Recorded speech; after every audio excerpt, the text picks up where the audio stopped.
When we say word guru, then one important point should be understood very clearly, that the word guru means the light which will take away your darkness. In Persian language it is gu is darkness, ru is light. So guru, one who takes away my darkness is a guru. Now, what is the source of the light? The source of light, well, in physical plane if we say, then what is the source of life? It is sun. In our galaxy, in our solar system in which we are, sun is our source of light. Sun is the giver of life. If sun dies today, then we won't be living to see that, because we will die much before that. It is the sun which is giving us light, and it is the sun which is giving us life. And in spiritual world, who is the sun? Sun is Lord. Not a human being, sun is Lord. Lord or God or Parabrahma, whatever word you like to use. God is the giver of light and God is the giver of life. And there is going to be no time ever when there won't be any light, because the giver of light is eternal and immortal.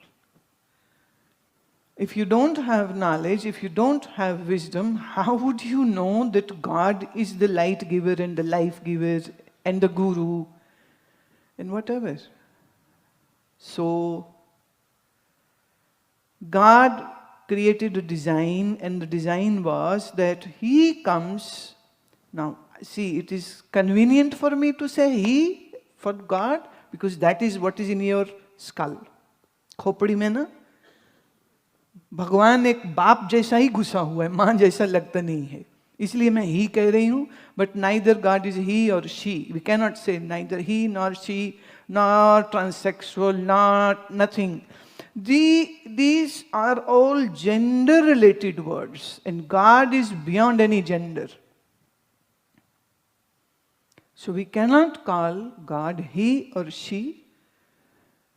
And the beauty is, in Upanishad, part of Veda, in Upanishad, God has been addressed as it or that.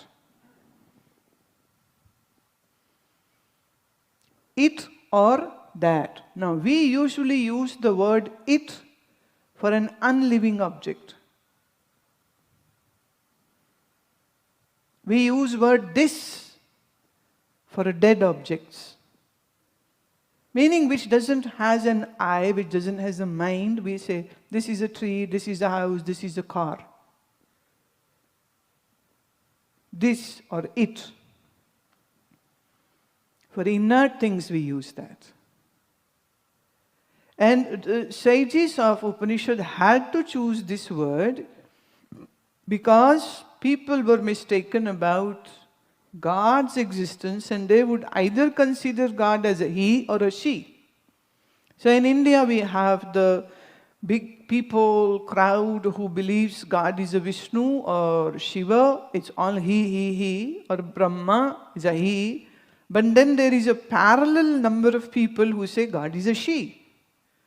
So Devi, Kali, Lakshmi, Saraswati, so there is a whole chain of Gur Isar, Gur Gorakh Burma, Gur Parvati Mai.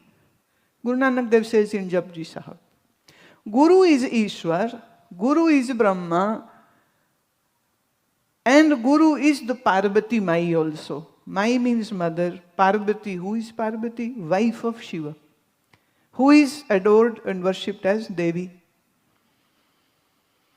So Guru Nanak is breaking all the barriers, and he says that the eternal Guru has become Brahma and Vishnu and also Parvati Mai. Hence you can address in any form, you will be addressing the existence only.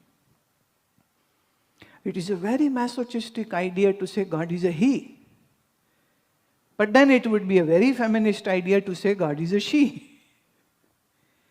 And I am neither nor feminist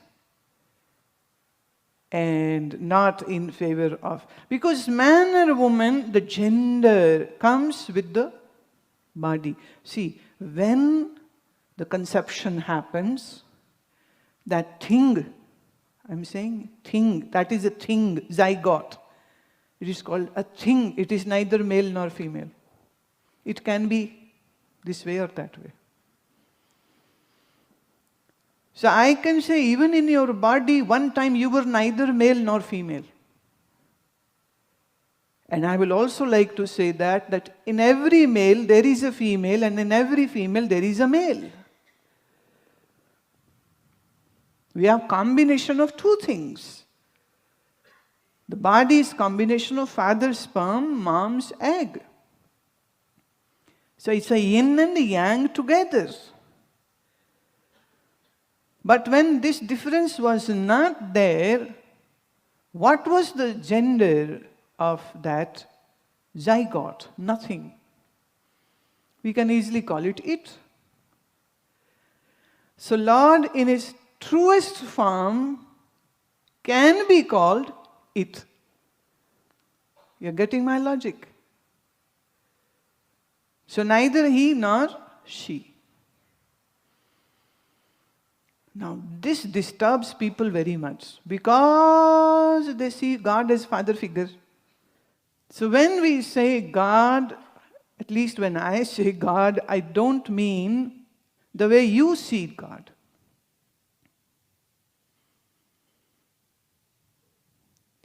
So Guru in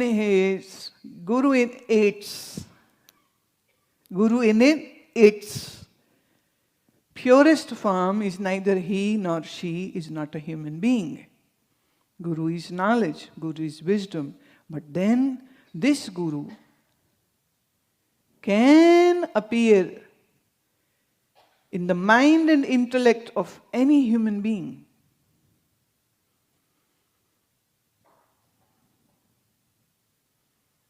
So whichever mind and intellect comes with that strains or rays of divinity are called a rishi, are called a sage. Is called a Mahatma. Now this Mahatma has come with the wisdom, has come with the knowledge, has come with the divinity, has come with the enlightenment. So this person doesn't need to do any kind of sadhana now because he's already an accomplished one. So who is a rishi? Who is an accomplished one, who is a complete, whose mind is clear, whose intellect is illuminated, has no darkness, comes and then gives the message to those who have the darkness in their minds. Now let me make it little more, this thing more wider and deeper for you. When the divine Guru comes in the form of a rishi, then who are these who are unenlightened, ignoramus, with the darkened minds? Well, that too is Lord. What a game is happening.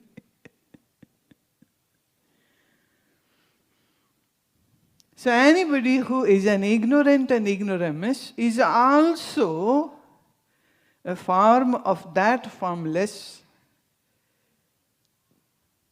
And then the Guru or the sage or the rishi too is a form of that formless. Now why this game is going on? Well, this game is, see, in any good game, there is always going to be some hints. If there is a code to open up a palace, to come out of palace, and the game is that you are stuck in a palace and you have to find the gate and you have to find the code to open the gate, the laws of the game say the code is right there in the house, you have to find it. So those who will find the code will open the doors, and only one person can come out. You can't bring the family with it. So everybody is looking and searching in this palace. Please stay with me because this story is going to take many twists and turns. A live novel is being spoken. So the person there are many people in the palace who are all stuck and imprisoned. It's a dark place, dingy place. And you are supposed to find the code to open the door, and you are also supposed to find the door. And the hint is, the person who knows the code is also part of the players. So meaning first you will have to find that player who knows the code, and then create a friendship with that person and please that person. And if that person gets happy, will give you the code, and then you find the door, and then you tuck, tuck, tuck and go out. But when you are looking for the person, in the meantime, this palace comes with some illusionary things. So suddenly there is a beautiful damsel, or a beautiful, handsome hunk man is there. And there's food and clothes and jewelry and horses and camels and cars and aeroplanes and ships and oceans and waterfalls and seas and forests and trees. It's a wonderful place. And the person who is imprisoned gets so enticed by seeing all this, falls for that hunk handsome, stays with that. So male finds a female finds a man, and a female finds a female, and a man finds a man, whatever. And they eat the food and have fun and frolic times, and they swim in the oceans, and they board the airplanes and go for sorties, and then they go to the ships and take a ride, and then they sit on the horses and they gallop on the horses, then they sleep, then they mate, then they have children, and they totally forgot that they are imprisoned. They forget that they are a prisoner and serving a sentence. And it is actually a game. It's not a punishment, it is actually a game. And you were supposed to open the gate, but before that you were supposed to find the code, and for the code you were supposed to find the person who knows it. And the game goes on.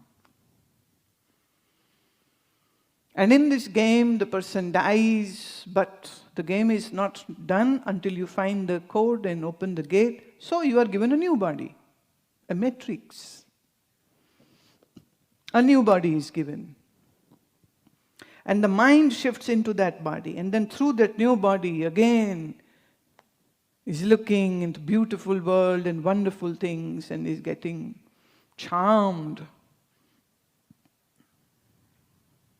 Totally forgotten that this is a game. Totally forgotten that it's supposed to come out. Now the person who knows the code can be given a name, and the name is Oracle. So the Oracle with the big staff is moving about and is looking for people and individuals whom the Oracle can whack or talk, and to help them to remind the purpose of the game and that they have forgotten. So the Oracle comes and says, "Come, listen to me, sit with me, I have something important to say." And the person says, "Who are you? Go to hell. I have a beautiful wife. Don't waste my time. I have food to eat, things to do, money to hoard, ships to buy, need to fly, go up in the sky, never fall down. Go away." But the Oracle comes again, and then again, and then again, and then again, and then again, and then again. And then finally says, "Okay, what the hell? Say, what do you want to say?" He said, "No, sit with me. And look in my eyes. And the oracle says, I am your true friend. And I have some great things for you. But you have to be with me so that I can deliver you the truth. And the person says, but I'm so busy. Come again. I have a business meeting today. Oracle goes, but then comes again, and then comes again. But then Oracle found a way. He would just suddenly create a image of himself in front of the person, in night, in day, in work, in place, in out and in. And suddenly that oracle is there, and suddenly an oracle is there. And the oracle started appearing right on his wrist, and would start appearing on the walls where he is looking. An oracle would say, come to me. Come to me. I have something important to say. And then finally, okay, tell me what is it. An oracle tells, whatever is happening is just a game. And you are actually a prisoner. And you are supposed to find a way out. And the person says, but why would I want to go out? My darling is here. My children are here.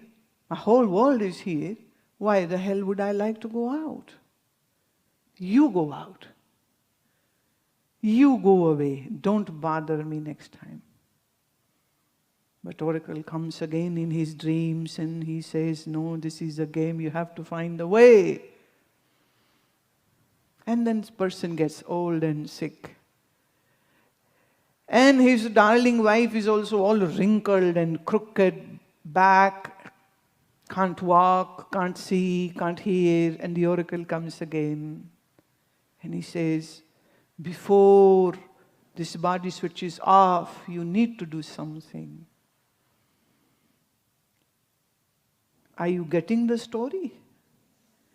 It's a good story, right? Who is this person? You are the person. Who is the oracle? A rishi is the oracle. Which is the palace? This world is the palace.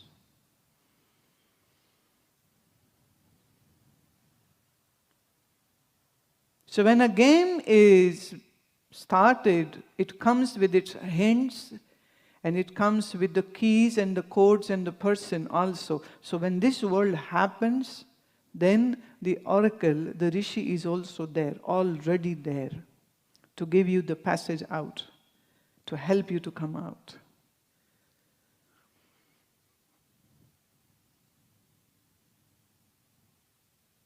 So one who seems a very distant one and not blood related and not, otherwise related is actually your truest and your dearest friend. So who is a sant, a sage, a mahatma, a rishi, who is born with that wisdom, who comes with that wisdom, who comes with an illuminated mind, and who knows the passage of the world in and out too. And from time immemorial, these rishis always have been doing their work.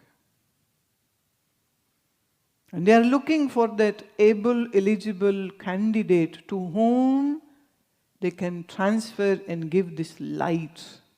In Gita, Sri Krishna says, this Gyan was given to Sun, and then Sun gave it to Ikshvaku, and then Manu, and then Manu gave it to Ikshvaku, and then Ikshvaku gave to... So there's a whole chain that how this Jnana, the Brahma Vidya, the knowledge of truth is being transferred from one to another person to another to another. And now, here I am standing in front of you, O Arjuna. I will give you the same wisdom, the same Jnana, what was given to the sun by Brahma. I'll be giving you the same jnana, same knowledge.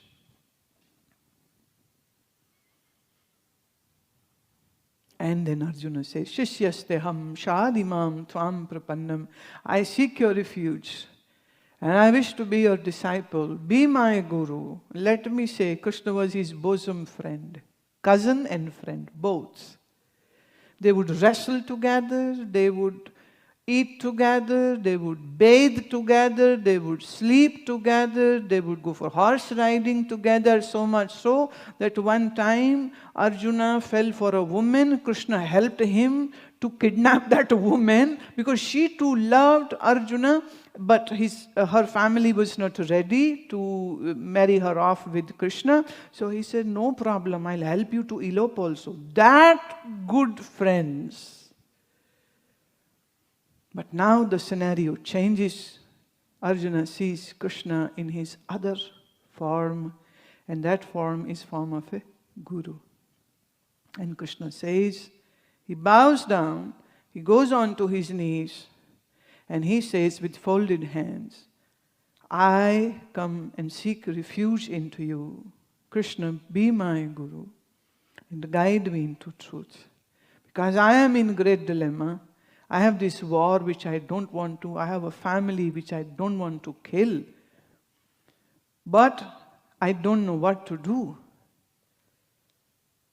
So the roles changed. The two friends became a guru and a shishya. Now let me take you a little more, In Puranic story, in Bhagavad Puran, there is a story that there is a mother Devahuti and there is a son who was named Kapil. And one day, Devahuti is told by her husband that I am now going to forest to do my deep sadhana and I am leaving you here. My job as a householder is done and now I am just going. You have your son, you be with him. And Devahuti said, well, if samsara is so bad and you are going in your deep meditations, then isn't it right that even I should do the same? But Rishi Kapil says, no, it's not yet time, wait for right time. And a day comes, the son Kapil comes to Mother Devahuti and says, Mother, give me permission now go to forest because I wish to be there in deep solitary confinements. I wish to meditate deeper where nobody disturbs me. And Devahuti said, first your father left and now you wish to go away. And let me ask one thing, what you have, why don't I also have that? So you can go, but not before giving me the jnana, the knowledge which you have. And she says with such a sincerity and beauty that Rishi said, yes, I will do so. And the son becomes the guru and the mother becomes the disciple.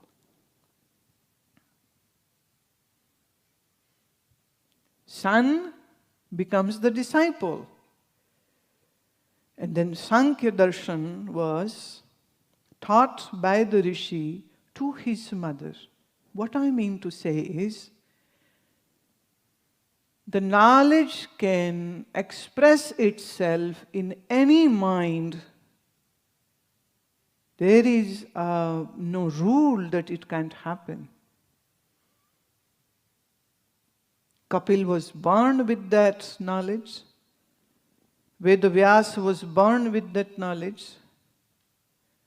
Agastya was born with that knowledge. We have names of the great 7 sages, after whom I have named our satsang hall, the Saptarishi hall. These 7 sages were born with the wisdom and the knowledge. I can say they were born gurus, but why were they here? They were here to help other human beings to seek the path. Obviously, they were related to some of the individuals who later became their disciples. But whosoever says, I wish to know, there is somebody to tell you. There is somebody who is going to guide you. So Devahuti was given knowledge by none other than by her own son. Own son. And in Adi Ramayana, there is a story where a queen was enlightened and husband was not, the king was not. And one day king felt that something is strange with my wife. Every night she goes away somewhere, I don't know where she goes, and from where she comes back, I have to seek, I have to know. So one night when she left the room, he followed. Now, the petty mind thinks all about the bad things only, that maybe my wife is an adulteress. So he followed. But he was surprised when she goes into deep forest, changes her clothes, wears a very simple hermit's clothes, sits down under a tree in a lotus posture and goes into deep meditation. Now he kept on waiting, and for whole night she was meditating. As the sun rose, she opened her eyes, changed her clothes, and walked back to the palace. And king obviously was running ahead of her, and he went into the bed, and queen comes and just gently slides herself into the bed. But well, king was so desperate to know, so he said, now let me finish this whole thing. What is this? What are you doing? Why are you doing? And since how long you have been doing? This queen name was Chudala. Chudala said, O king, although I am your wife, but actually I am not wife of anybody. I am a liberated one. I don't belong to anybody. Socially, I got married to you, but actually, I am just being in my own true self. And king said, tell me more, tell me more. And then the satsang started. And the queen started speaking, and the king is listening. And then the weeks went by, and the months went by.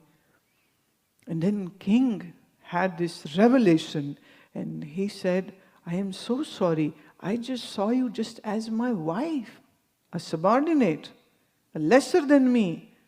But you are so great. And I wish to take you as my guru. And please give me that Brahm Vidya, which will give me salvation. Help me realize who I am. And the queen agreed, and she said, okay, I take you as my disciple. So in this story, a true happening, the wife becomes the guru, and the husband becomes the disciple. So there are these beautiful stories which happened long, long ago, where we see these individuals who are born with this great wisdom and great knowledge and great light, and their knowledge is not coming from books.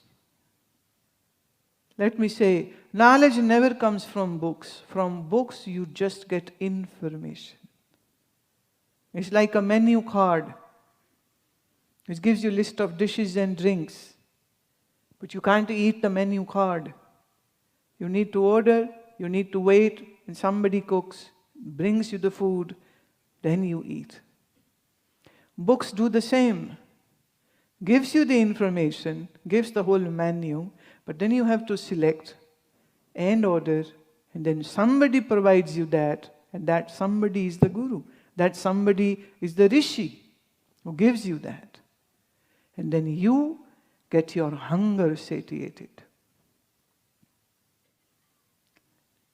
It's a very intriguing story that you get in a worldly bondage and you fall more down. But you get in this bondage with the guru and you rise above. So there is one bondage which will pull you down, and then there is one bondage which takes you above. In one you are on the ground, or actually in the ground. But in another relationship, it takes away all shackles of your mind and makes you burden free and makes you bondage free and makes you liberated. Because in your divine self, that is what you are, a mukta, already liberated. Let me say, this light is coming on to me. If I want to fight with this light rays, can I fight? If I wish to dirty this light, can I dirty this light?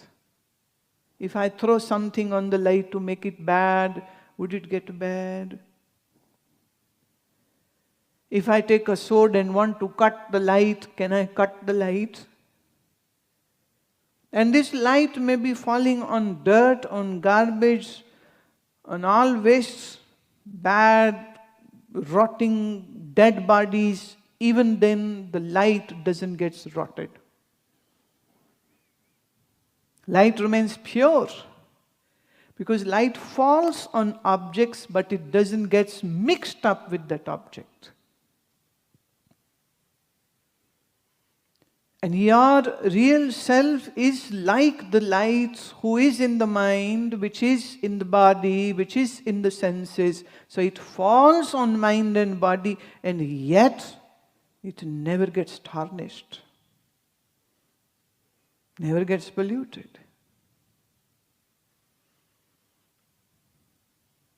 You are that light. You are that light. You don't have to do something to be that light. You actually, truly, really are that light. You are not this body. This is the biggest mistake which you are committing. This body is not you. You are the light. You are the witness of this body. You are witness of this mind. So mind might be having the most criminal ideas, bad, negative ideas, but this is the mind which is having the ideas, not you. You are the witness. For witness, the word in Hindi language is Sakshi. You are the Sakshi. Sakshi means a witness. You are a witness who is seeing the body, who was once a child, then a teenager, now an adult or an old body. Body changed, but you don't. Mind changes, but you don't. Intellect changes, but you don't. Life happens, death happens. And this witness is seeing the life and also seeing the death which is happening.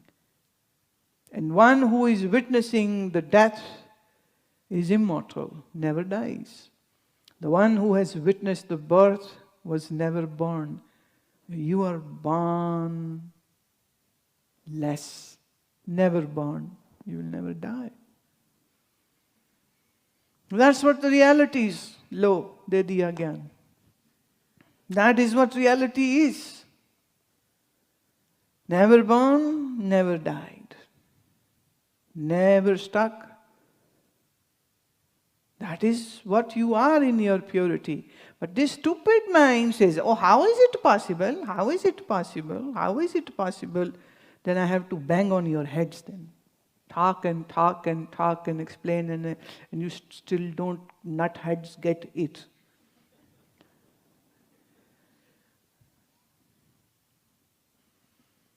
That is true. What I am, you are. What you are, I am. Now we are not two beings who share common things. No, it is just one being in two different bodies. Or million bodies, or zillion bodies, or trillion shapes and forms. It's just one existence. It's one existence which is taking all the forms. स्वामी राम तीर्थ कहते हैं ना, जो तू है सो मैं हूँ, जो मैं हूँ सो तू है. Meaning, what you are, I am. What I am, you are same. Knowing this, now there is no desire left in my mind. And there is no passion left in the mind. Now I have met Ram. He calls God Ram. Now I have met Ram, and Ram is in me, and I am in Ram.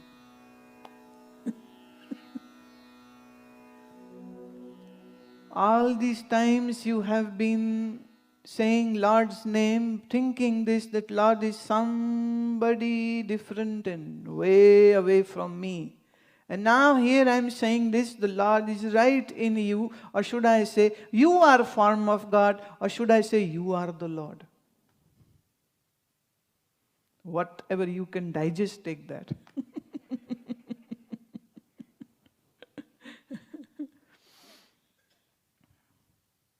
Every drop of water in the ocean is the ocean. The water content is same, no difference. So the Guru and the Shishya are one and same, no difference. And that is why when you meet a Guru, you see the body, but when Guru sees you, the Guru sees himself in you. And nobody can do that, hence I can say it with 100% authority, that nobody knows you than your Guru. All people around you just know either about your body or about your mind, but they don't know about you. And Guru knows you, because this you and Guru's I are not different. Kya baat hai. Guru Gobind Singh beautifully says this. Who am I? Who am I? He says Khalsa. Who are you? He says Khalsa. Khalsa means Shuddh. So he says Khalsa mero roop hai khas. Khalse mein hu karo nivas. I am pure and I live in pure. Are you pure? But when I say I, you see your mind, and mind is not pure. Then you say, no, I am not pure. Then Guru says, if you are not pure, then I am not in you. I am pure, and my oneness is with the pure. Are you pure? Now the answer should have been, oh yes, I am pure. But you say, no, I am not pure. Because you look mind, you look body. Hence the difference is there. A big time difference is there. What to do? What to do? Guru says, me and one who has known the self are not different. Prabh mein, moh mein, tas mein, Prabh, God. Moh mein, me, tas, you. Ranchak nahi bhev. There is no difference. Prabh mein, moh mein, tas mein, ranchak nahi bhev. And he says, who is Khalsa? I know the easy definition is one who has the Panch Kakar and Amrit. But let me bring you the definition what Guru himself gave. And the Guru says, who is Khalsa? Atam ras jin janaya, so hai Khalas Dev. One who has tasted the nectar of pure self is Khalsa. Guru is saying, if you are a Khalsa, if you are a pure, then you are my family. If you are pure, then you are my beloved. If you are pure, then you are my son, my mother, my father. If you are pure, because me is nothing without God, and God is in me, and if you love the same God, and if you have that same wavelength, then you are my heart, you are my soul, you are my body, you are my mind. Who can say like this?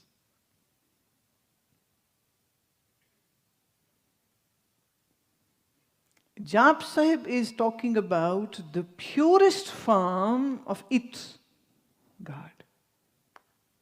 Aganje, abhanje, agahe, athahe, anile, apare. It's just going on and on and on and on and on and on and on.